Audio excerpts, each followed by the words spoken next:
நான் கலியளிக்க வந்தால் என்னை கண்டுகொள்ளுகிறவர்கள் யார்?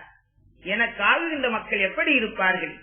அவர்கள் எல்லாம் புனக்காரம் செய்ய மாட்டார்கள், பூசை முறைகள் செய்ய மாட்டார்கள், கோவில்கள் வைத்து குரு பூசை செய்ய மாட்டார்கள், பூவதுகள் போட்டு போற்றியே நிற்க மாட்டார்கள், ஆடு கடாய் கோழி அறுத்து வெளியிட மாட்டார்கள், மாடு மண் இவைகளால் உருவைத்து வணங்கி திரிய மாட்டார்கள். அப்போ நாமெல்லாம் இப்போ இந்த மாதிரி தான் நடந்து கொண்டிருக்கிறோம். பூ வைக்கிறோம், ஐயாவுக்கு பூஜை செய்கிறோம், கோவில்கள் கட்டி வைத்திருக்கிறோம், குரு பூஜை செய்கிறோம், அவனுடைய திருநாமங்கள் சொல்லி போற்றுகிறோம். சிலர்கள் ஆடு மாடு இவைகளை வெட்டி கூட வெளியிட்டு இறைவனை வணங்குகிறார்கள். அப்படி என்றால் நாமெல்லாம் அவருக்கு ஆகாதவர்களா?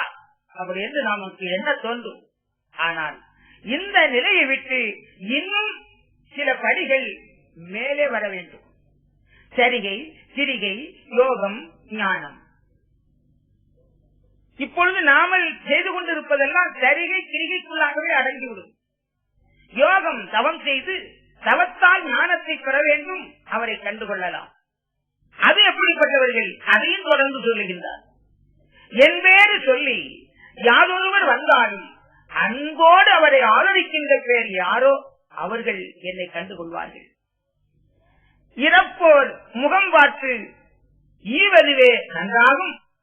அப்படி பறந்து திரிகின்றவர்களை கை சேர்த்து பணிந்து அந்த தர்மத்தை செய்ய வேண்டும்.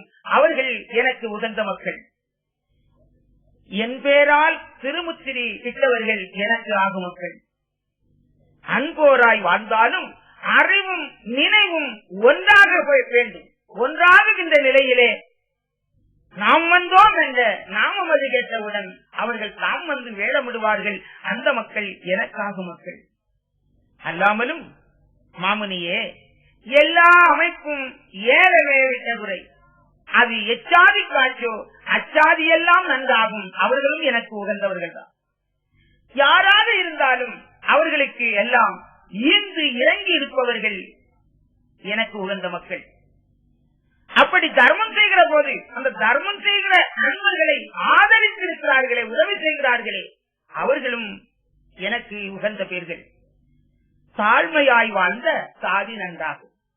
மன அடக்கத்தோடு பொறுமையோடு பணிவோடு வாழ்கின்ற பண்பு யாருக்கு இருக்கிறதோ அவர்கள் என்னை அறிந்து கொள்வார்கள். ஏழ்மையாய் வருவோம், இறப்பனாக வருவோம், பரப்பனாக வருவோம். இறப்பனை கை கொண்டோர் என ஏற்றார் மாமுனியே, பரப்பனை கை கொண்டோர் பரம் ஏற்றார் மாமுனியே. என்னை காணுவதற்கு ஒரு பெரிய தடையாக இருப்பது கோபம். எனவே சினமும் மறந்து செடமுழிக்கும் பேர் மனுக்குள் நினைவுக்குள்ளே நாம் நிற்போம். அவர்கள் கண்டுகொள்வார்கள். இனத்தோடே ஒத்து இருந்து மிக வாழ்ந்தாலும் சொன்ன நினைவதற்குள் துயிலாமல் வாழ்வோம் மாமுனியே. மாசுகலியை மக்கள் மனதூடாவது அறுத்து அவர்கள் நினைவிலே வந்திருப்போம். அப்படிப்பட்ட மக்கள் என்னை கண்டுகொள்வார்கள். பின்னும் ஒன்று கேளு. கழிந்த யுகங்களிலே ஒவ்வொரு பக்கமாக நான் நின்றேன், நல்லவர்கள் கெட்டவர்கள் அப்படி என்று. ஆனால் இங்கே இந்த கலியளிக்க நான் வந்தேன். ஆனால் காலுக்குள்ளே தெரியாம், கையதுக்குள்ளே தெரியாம், மேலுக்குள்ளே தெரியாம், விளியதுக்குள்ளே தெரியாம். கண்டெடுத்துக் கொண்டோர் கரையேறுவார்கள், கண்டெடுத்தோர் வாழ்வார், காணாதார் வீணாவார் என்ற அந்த பண்டைய பழமொழி போல இந்த உலகத்திலே நான் நிறந்து பறந்திருப்பேன். கருதி இருக்கிறவர்கள் என்னை கண்டுகொள்வார்கள். அவர்கள் எனக்கு உகந்த பேர்கள். இத்தனையும் தொண்டனென கண்டு நான் உன்னோடு சொல்லுகின்றேன். தாழ்தமர்கள் என்றோ தமது சுத்தம் நட்பு கிளைகள் என்றோ வாயுரமாக சொல்லுகிற வன்பர்கள் என்றோ நான் பார்ப்பது கிடையாது. அன்பாகி வந்தவரையும் அரசியல் செய்து ஏற்பதுண்டு, வம்பான மாத்தானை வளர்த்தே அறுப்பதுண்டு. எட்டியும் எட்டாத ஏழை குணம் போலும், கட்டியும் கட்டாத கடிய சொருபம். மாமுனியே, வேலைக்கு வேலை நான் விதவித கோலங்களை எடுப்பேன். நாளைக்கு நாளாய் நாட்டிலே நல்ல அதிசயங்களை நடத்தி வைப்பேன். சிறப்பு வடிவாக இருந்து கலியை எரிப்பேன். பரப்பரமாய் நின்று பக்தி சோதித்தேனாம். எங்கும் இருந்து களி எரிப்போம். ஆனால் தங்கே இறந்தாயிலும் சான்றோர்களை அன்பர்களை நான் வளர்ப்பேன். அவர்கள் என்னை கண்டுகொள்வார்கள். அவர்கள் எனக்கு உகந்த மக்கள். அப்படி என்று எடுத்துரைத்தார். இதை கேட்ட உடனே அவன் திரும்பவும் சொல்லுகின்றான், மாயவரே, இந்த சொரூபம் எடுத்து வருவதற்கு இந்த உலகத்திலே என்ன ஆயத்தம்? மன்று தனை அளந்த மாய திருமாலே, இந்த விதமாய் எழுந்தருளி வந்திருப்பதற்கு என்ன சொரூபம் கொள்வீர்கள் என்று அவன் திரும்ப கேட்டான். அதற்கு எம்பெருமான் சொல்லுகின்றான், நாட்டான மாமுனிக்கு நான் சொன்னதை இப்பொழுது உமக்கு சொல்லுகிறேன் ஈஸ்வரரே. என்ன? ஏகாபரத்தை நான் இணைந்து 7 பிள்ளை ஈன்றெடுத்து இந்த வையகத்திலே வைத்தேன். மகாபரனார் செயலால் அந்த மக்களுக்கு தர்ம சக்தி ஈவதற்காக வேண்டி நான் உபதேசித்து நாட்டிலே ஒரு மகனை நிறுத்தப் போகிறேன். அந்த பிள்ளை மானுபம் சோதித்து அந்த மக்களுக்கெல்லாம் நல்ல அருள் கொடுத்து மாசு என்னும் கலியை அறுத்து மக்களை எல்லாம் ஒரு தளத்திலே கூட்டுகின்றான். அந்த வேளையிலே அந்த மகன் கையிலே நான் பாசுபதம் கொடுப்பேன். அதாவது தீயவர்களை அழிக்கின்ற ஆயுதம் சக்தி. பாசுபதம் கொடுத்து பாலங்கையால் குவலயத்தை விளக்கி கூப்பிடுதல் ஒன்றி குவலயத்தை சான்றிறக்கி ஆகாத வகைகளை எல்லாம் நான் சாப்பிடுவேன். ஆகுகின்ற வஸ்துக்களை எல்லாம் ஆடுவதற்கு அந்த மகனை இருத்துவேன். அந்த பிள்ளையின் மூலமாக இந்த உண்மையை நான் உலகுக்கு சொல்ல வருவேன் மாமுனியே என்று அன்றைக்கு அந்த கலைக்கோட்டு மாமுனிக்கு சொன்னேன் ஈஸ்வரரே. அதற்காக வேண்டித்தான் இந்த பிள்ளையை பூலோகத்திலே நாம் இப்பொழுது மறுபிறவி செய்திருக்கின்றோம். எனவே இன்று முதலாக நமக்கு வெண்தோஷம் எல்லாம் தீர்ந்தது. இனி ஏக சந்தோஷம்தான். கைலையிலே திருநடனம் ஆடும் என்று சொல்ல சிவபெருமான் தில்லையில் திருநடனம் ஆடுகின்றார். சந்தோஷம் அச்சுதுதான் சங்கரரே நிருப்போம், வெந்தோஷம் தீர்ந்ததென்று வெள்ளிக்காயிலே ஒரு இடத்தில் லட்சியத்தை ஊட்டிகளுக்கு நடனம் ஆடும் வந்து செப்பினார் ஒப்பமுடன். அப்படியே நல்லதன்றி அரணும் ஐயாளும் அப்படியே மாலினுக்கு 9ஆம் வீரப்பனவும் வேதனுக்கு 1000 பிறவி ஆகின்றோம். மாறு உமைக்கு வளர்பிறவி எழவும் செய்ய பிறவியனும் சதுர்மறைக்கோர் எழவும் சாத்திரத்து கொர்நான்கும் மாணவர்கள் தனக்கு வளர்பிறவி முஞ்சனவும் தானவர்க்கு எழனவும் சரஸ்வதிக்கு 1000 தொண்டர் தோல் பிறவி உண்டனவும் அண்டர்கள் மைக்க நடனம் அடலுற்றான். இனி சிவபெருமான் என்ன சொல்லி அந்த தில்லையிலே கைலையங்கிரியிலே திருநடனம் ஆடுகிறார் என்ற பாடலை வெண்பாக்களாக எம்பெருமான் நமக்கு தருகின்றார்.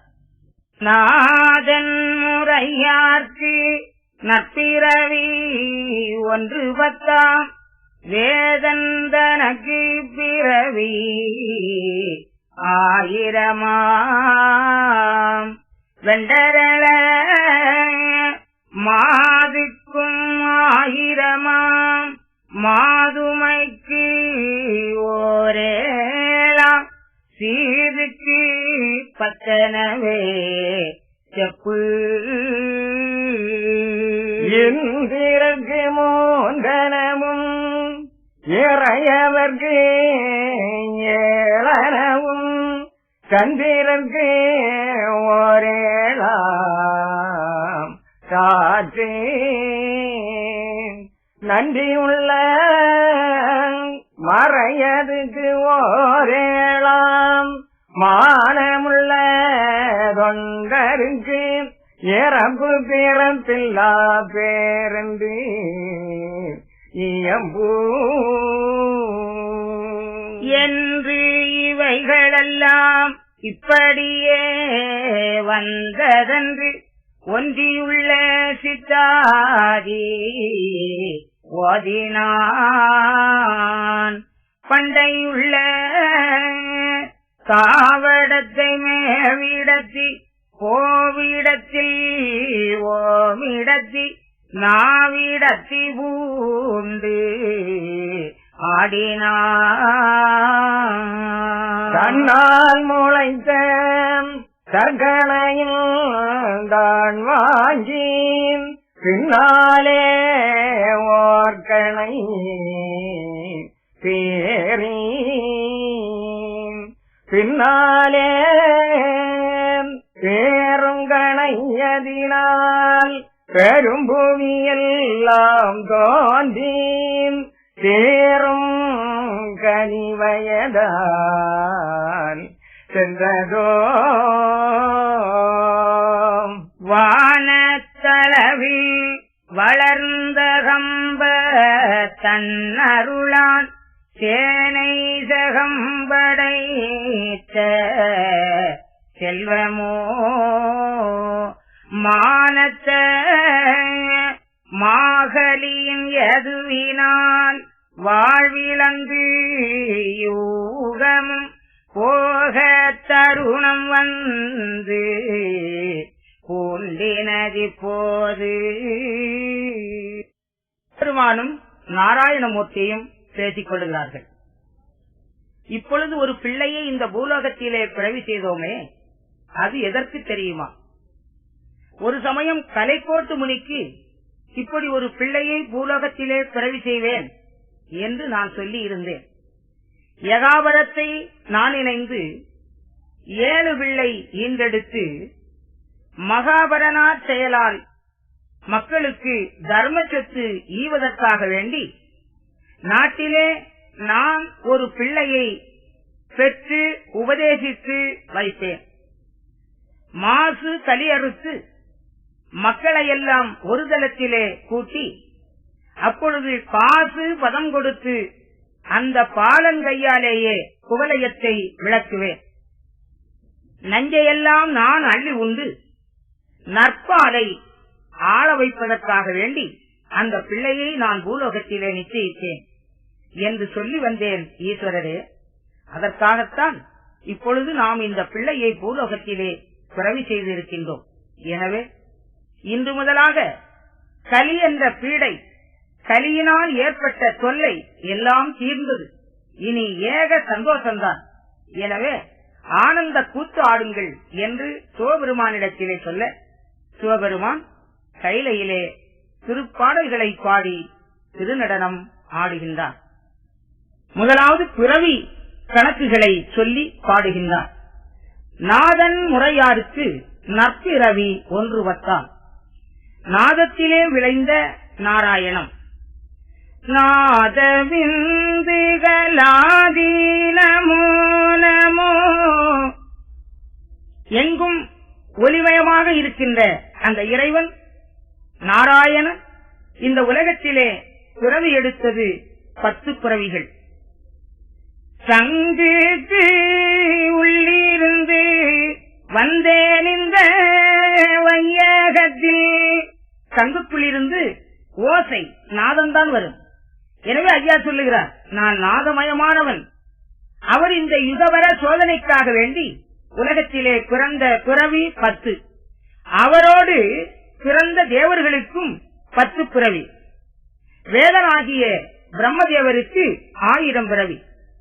வெண்டாமரையிலே வீற்றிருக்கின்ற அன்னை கலைமகளுக்கு 1000 பிறவி. உமையவளுக்கு 7, சீது ஆகிய மகாலட்சுமிக்கு 10 பிறவி என்றும், இந்திரருக்கு 3 பிறவி என்றும், இறைவராகிய ஈஸ்வரருக்கு 7 பிறவி என்றும், சந்திர சூரியர்களுக்கு 7 பிறவி என்றும், மறையதுக்கு 7 பிறவி என்றும், ஆனால் மானமுள்ள தொண்டர்களுக்கு இறப்பு பிறப்பு இல்லாத பேர் என்றும் சொல்லி சிவபெருமான் பிள்ளையிலே திருநடனம் ஆடுகின்றார். உலகத்திலே பெரியது எது என்று சொல்லுகிற போது மதிக்க முடியாதது எது என்று சொல்லுகிற போது பழைய பாடல் ஒன்று சொல்லப்படும். பெரிது பெரிது புவனம் பெரிது புவனமோ நான் முகன் படைப்பு நான் முகனோ கரியமான் உந்தியில் பிறந்தோன் கரியமானோ அலைகடல் துயின்றோன் அலைகடலோ குறுமுனியின் அங்கையில் அடக்கம் குறுமுனியோ கலசத்தில் பிறந்தோன் கலசமோ புவியில் சிறுபிடிமண் புவியோ அரவினுக்கொருதலை பாரம் அறவோ உமையவள் திருவிரல் மோதிரம் உமையவளோ ஈசருள்ள தொடுக்கும் ஈசரோ தொண்டருள்ள தொடுக்கும் தொண்டதம் பெருமையை சொல்லவும் அரிதே. அந்த மானமுள்ள தொண்டர்களுக்கு இறப்பு பிறப்பு இல்லாத பேரு என்று எம்பு என்று சிவபெருமான் திருநடனம் ஆடுகின்றார். என்று இவைகளெல்லாம் இப்படியே வந்ததென்று ஒன்றியுள்ள சித்தாதி ஓதினான். பண்டையுள்ள தாவடத்தை அணிந்து கொண்டு கோவிடமாகிய கைலையிலே லட்சியத்தை வளர்த்து அச்சிமாலை பூண்டு சிவபெருமான் திருநடனம் ஆடுகின்றார். அவர் சொல்லுகின்றார், இந்த உலகம் அழியப் போகின்றது, இந்த கலியோடு இந்த உலகம் அழியப் போகின்றது. எப்படிப்பட்ட உலகம்? தன்னால் முளைத்த சர்க்கணையின் தாழ்வாங்கி பின்னாலே ஓர்கனை பீறி. தன்னால் முளைத்தது சத்குருவாகிய நாராயணம், அவரிலிருந்து பிறந்தது பிரம்மம். அந்த பிரம்மனால் இந்த புவியெல்லாம் இந்த அண்டபகிரண்டமெல்லாம் படைக்கப்பட்டது. அவ்வாறு படைக்கப்பட்ட இந்த உலகம் கலியினுடைய முடிவு காலத்தோடு இந்த உலகமும் முடியப் போகின்றது. அண்டபகிரண்டமும் ஒரே உருவாக கோண வட்டத்துள்ளே தூணை கடந்து 3 லோகமும் ஒரே உருவாக வளர்ந்து நின்ற அந்த ஈஸ்வரனுடைய கருணையினாலே இந்த உலகத்து செல்வங்கள் எல்லாம் படைக்கப்பட்டது. இந்த செல்வமும் கலியினுடைய முடிவு காலத்தோடு அவைகளும் அழியப் போகின்றது. மேலும் சொல்லுகின்றார், நல்லாறு சாஸ்திரமும் 4 மறை வேதமதும் பொல்லாக்கலினால் பொய்ச்சூடி பொல்லாப்பு ஒடிய கலியோடும் பொந்தியடி வேறறவே இடியத்தான் வந்து ஒத்ததின்று பக்கம் 15 பார்மேடம் 12 வக்கனை கோடும் மஞ்சீன் கட்சி கொண்டு அழிந்த கனியோடு அறமலர்ந்து அழிந்திடவேன் துணிந்த கனலாறு வந்தேன் கெட்டிச்சோ மந்திர தந்திரத்தை வைத்திய வாகடத்தை சூழ்ந்திருந்த அச்சரத்தை சோதித்து ஏந்திருந்த இளகு கலியோடு இம்முறையெல்லாம் ஒடுக்கி களவறுத்த சோதி ஒன்று காணுதோ ஐயமிட்டு உண்ணாத அரும்பாதி யாவரையும் கொய்யரையும் வெட்டி வெளியாக்கி மெய்யிழந்து நையுங்கலியோடு ஆனராவி கொண்டரிக்க வெய்யவன் போல் ஜோதி ஒன்று தோன்றுதோ பக்தி சோதித்தே பல நாளும் காத்திருந்த வித்தகனை வந்து வேண்டார் மேல் வீடிலந்து சத்திரந்து தீநரக சீக்கூட்டிலே அடைக்க கொத்தி அருந்த புழுக்கள் கொஞ்சுதோ பாங்கனியன் ஏதுவினால் பண்டு உண்டு செய்ததெல்லாம் மூங்கி கலியினுள் மூடி மூச்சு விட்டு ஓங்குவது ஓங்கி உறங்குவது தான் உறங்கி முங்கி குளிப்பூனாள் முற்றுதோ லட்சை கட்ட பாவி என்று வந்தான் அன்று முதல் நற்சடலங்கள் நல்வகைகள் நாடிழந்து நாணமுற்று பச்சை முதல் மாமிருகம் பால்கரிகள் கற்றாவும் அச்சமற்று வாழ்புவி ஒன்று ஆகுதோ பொல்லாதுரங்கொண்ட பேஞ்சடிகள் தானொழிந்து கல்லாத புல்லரு கருவொழிந்து நல்லோராய் சாகாமல் நன்னகரும் தானவிற்குள் சொல்லொன்றாய் ஆள ஜோதி ஒன்று தோன்றுதோ தானுமால் வேதன் தற்பொருளாய் முப்பொருளும் ஆணுவமாய் ஒன்றில் அடங்குதோ அஞ்சலுக்கும் ஆனாங்கறியலுக்கும் ஆங்கார மூன்றெழுத்தும் ஓம் நமோ என்றதுக்குள் ஒடுங்குதோ ஆகாத வஸ்து எல்லாம் அழித்தே நரகிலின்றே வாகாய் கொழி மூட வந்ததுவோ சாகாத ஜனங்கள் பல வசுவையும் தர்மபதி ராட்சியத்தில் இனங்கள் ஒன்றாய் ஆள ராஜா ஒன்றாகுதோ பொன்னூற்று தன்னூற்று புறவுதனால் விளை ஊற்று முன்னூற்று யோசனை இலாச்சுளி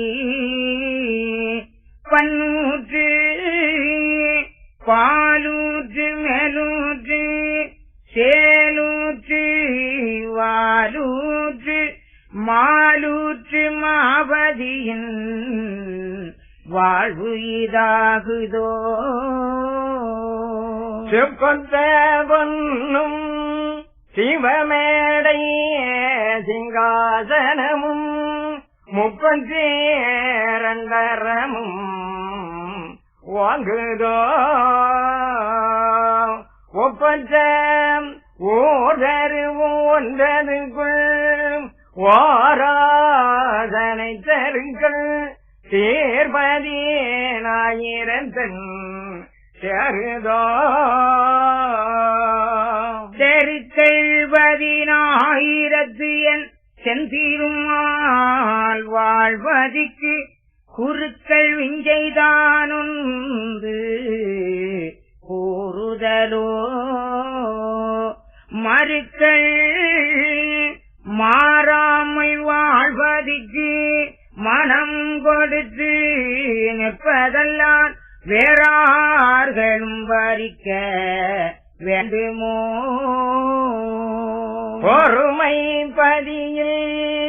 பொன்வாசல் வந்ததிலே தர்மமணி ஒன்று தாங்குதோ தர்மமணி மணியினது கோரறிய மணிகனிரந்தல்லாமல் இருளு இல்லாமல் யகுதோ அலைந்த சூரியனும் அவன் அலைய தாயாமல் நிலம் தெரிய எப்போதும் நேரே குலைந்தலைந்த கார்மேக தட்டு எல்லாம் கண்டுடைந்து வானமதி ஊர்மேகமெல்லாம் ஒரு மேகமாகவே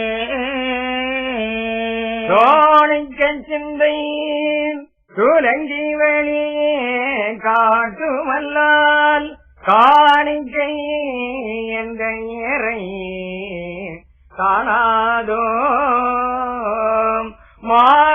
மாணிக்கல்லால் வளர்ந்தபடி காணுவழி அல்லாது கொல்லாரந்த பேசி கோச்சோ ஈசர் நடனம் 29 தேசமது தீது நலம் செப்பினார் வாசமுடன் வன்னி அமர்த்தி மாதுமையை தாம் நோக்கி உன்னி சிவமும் உரைப்பார்